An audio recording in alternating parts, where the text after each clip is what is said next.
Queríamos conocer en qué consiste el derecho deportivo. Bueno, el derecho deportivo es una rama dentro del derecho que muchas veces es desconocida y otras un poco ignorada, pero que en realidad la vemos todos los días cuando se habla de un jugador que le dio doping positivo, el pase de un jugador, que tal club contrató a otro jugador. Bueno, son cosas cotidianas que la vemos día a día y que la cuestión está en que al profesionalizarse tanto los deportes y ser el deporte una relación humana, se generan relaciones jurídicas. Y bueno, dentro del derecho deportivo tenemos normas de derecho privado, que son las que establecen los mismos clubes o las federaciones, y normas de derecho público, que son las que establece el Estado y que rigen para toda la comunidad, como por ejemplo la ley del deporte. Bueno, y ahí surge muchas veces el inconveniente. ¿El deportista desconoce que tiene derechos? Algunas veces sí, tanto los deportistas como los clubes, y hasta a veces se supo casos de las federaciones que desconocían ciertos derechos que tenían, pero en la mayoría de los casos de las dos partes, de los clubes y de los jugadores. ¿Por qué te dedicaste a esta rama del derecho en especial? Primero porque siempre hice deporte y siempre me gustó mucho lo que es el deporte, y segundo porque es una rama que está muy poco explotada y que me parece que necesita ser reconocida y aplicada, las dos cosas. ¿Qué pasa cuando, si hablamos de fútbol, que es por allí el deporte más popular, hablamos de un jugador que a lo mejor queda inactivo por un club y que ese club no le da el pase para que pueda jugar en otro club, a lo mejor dentro del país o fuera del país? Ese tiempo que permanece sin actividad son económicamente pesos que va perdiendo al no estar en actividad. ¿Cómo se solventaría toda esta situación y de qué manera el jugador puede apelar a un abogado especialista en derecho deportivo?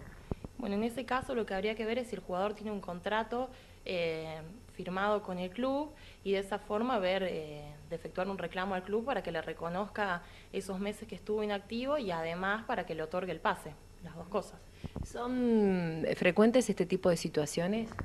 No, no tanto, o sea, supimos tener casos, pero pocos. O sea, la mayoría de las veces las consultas son más que nada por redacción de contratos, por el tema de, tuvimos casos de los derechos de formación, que son los chicos que nacen en el semillero del club y que después los contratan de clubes más grandes, y el tema está en que el jugador, o sea, los papás del chico quieren llevárselo sin pagarle al club, y el club por otro lado es quien lo formó durante todos esos años. Si bien seguramente el chico tiene una aptitud y una capacidad para jugar de cierta manera, el club lo formó para que mejore esas capacidades que él tenía.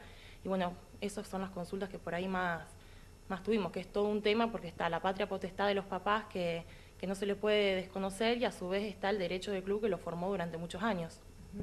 En nuestra zona esto recién se está empezando a mover, digamos, todo el tema de legal con respecto al deporte. Sí, en realidad no está muy explotado todavía. Por ahí lo que es más Santa Fe, Rosario, ya es más conocido. Bueno, y en Buenos Aires también, o sea, Buenos Aires tiene excelentes profesionales. Incluso estamos trabajando desde el estudio con el doctor Norberto Uterelo, que es el vicepresidente de la Asociación Latinoamericana de Derecho del Deporte. Y bueno, en Buenos Aires está mucho más trabajado todo este tema y más legalizado también con ordenanzas y demás. Tuviste oportunidad de estar afuera del país en Italia. ¿Cómo se vive el derecho deportivo en Europa? Bueno, tuve la posibilidad de hacer en Camerino también un curso de Derecho Deportivo, y veía que las problemáticas son más o menos las mismas que en Argentina, en cuanto a los derechos de formación, a los contratos de los jugadores, a los desprotegidos que por ahí está el jugador o el club. O sea, más o menos las situaciones eran lo mismo en los mismos deportes. Incluso veía el tema de boxeo, que acá por ahí es cero regulación en el país, y en Europa pasaba exactamente lo mismo. Estaban tratando de regularizar esas cuestiones. Bueno, vemos que por allí a lo mejor surgen varias dudas a la hora de firmar un contrato. ¿Qué recomendás? Bueno, siempre consultar, tanto para el jugador como para los clubes, de ambas partes, siempre asesorarse, ver las cláusulas entre los dos, siempre llegar a un acuerdo entre jugador y club, que los dos queden conformes y que los dos queden respaldados dentro del marco de la ley y de los convenios colectivos. Agostina, para aquellos que vean esta nota y quieran consultarte, ¿en qué lugar estás trabajando y los días de trabajo, tus horarios? Estoy de lunes a viernes en el estudio jurídico de Laura Poletti y Débora Dobler. Por la mañana o por la tarde me pueden ubicar en Ameguino 132.